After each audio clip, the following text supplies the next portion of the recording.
Meu nome é Ciro de Ignis, sou tarólogo aqui em Belo Horizonte. Meu telefone para contato é 031 9103 3086.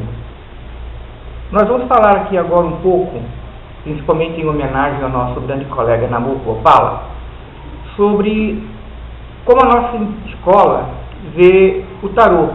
E para isso nós vamos falar um pouquinho da lenda do louco, já que a nossa escola insiste que todo o contexto do tarô está envolvido na compreensão dessa jornada do louco, através das cartas do tarô. E assim, então nós vamos falar um pouquinho, brevemente, dessa jornada do louco. Conta uma lenda antiga que num reino distante havia um bobo da corte. E esse bobo da corte, nas suas brincadeiras, costumava fazer piadas e anedotas sobre a corte corrupta. E isso trouxe-lhe uma série de inimizades até que ele foi obrigado a fugir. Pegou tudo aquilo que lhe pertencia e saiu rodando pelo mundo, buscando uma nova forma de vida. Mas nessa sua jornada ele começou a perceber que qualquer reino que ele fosse já teria um bobo da corte, então ele não teria trabalho. E aí ele se deparou então com o grande enigma da vida dele. O que ele poderia fazer? Se mata porque não sabe fazer outra coisa a não ser bobo da corte, ou muda de vida? Aí ele teve uma grande sacada, né? Ele era um homem inteligente. Se ele é inteligente, ele podia assumir qualquer tipo de profissão que ele quisesse. E faz uma grande virada na sua vida. Decide então mudar de profissão, aprender novos ofícios, e ele começa a viver a carta do mago. Só que aqui ele começa a perceber que ele tem grandes desafios pela frente. Numa nova profissão, ele tem que aprender a utilizar os instrumentos dessa nova profissão. E ao mesmo tempo ele tem que trabalhar internamente.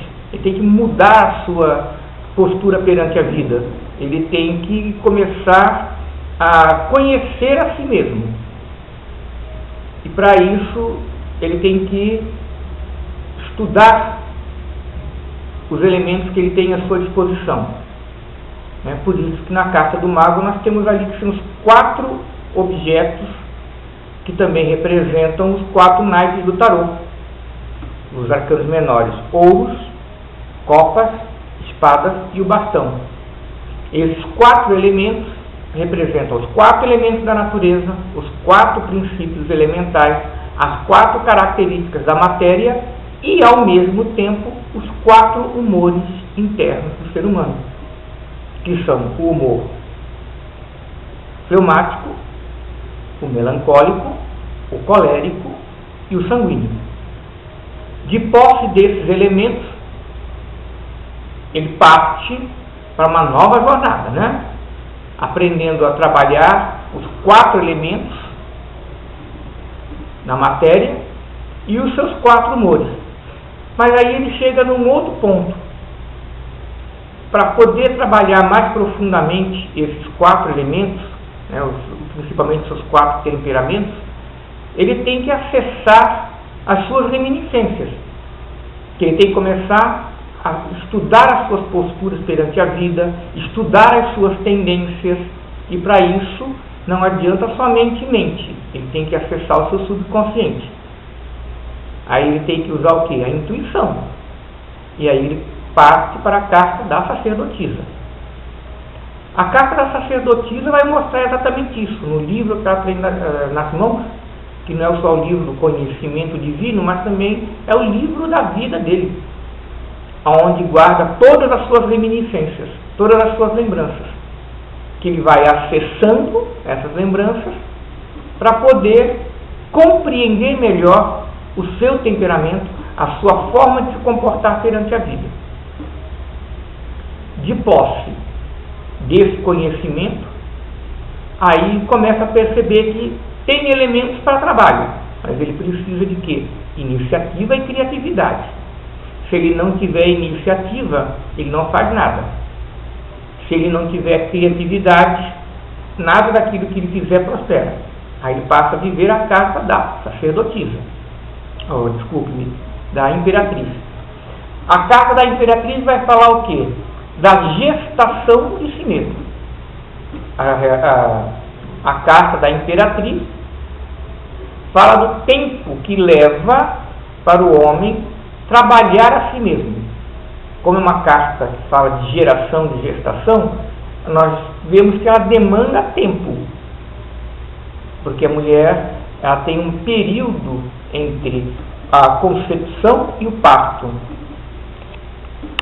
Mas aí ele começa a perceber que tem também outro atributo que ele precisaria de ter: domínio, vontade. Aí ele parte para a carta do imperador, onde ele vai trabalhar o seu poder interno, a sua vontade, para poder fazer com que as coisas aconteçam. E nesse interim ele vai percebendo que, além disso, ele precisa ter também sabedoria, porque ele precisa aprender a mostrar quem ele é para o mundo e responder às mensagens que o mundo lhe traz. Ele passa a viver a carta do sumo sacerdote, que faz a intermediação. É nessa carta também que o louco começa a perceber que ele tem 3 vias de realização: a via da ação, a via da devoção, ou da emoção, e a via do intelecto, a via racional. De posse disso, ele já pode começar a se expor no mundo, a escolher caminhos. E aí ele chega no outro ponto. Ele tem que tomar decisões. Já que tem a sabedoria, resta apenas fazer análise de qual caminho que ele pode escolher. Aí ele cai exatamente na carta dos enamorados, que vai falar o quê? Dos 2 caminhos que o homem pode optar para viver.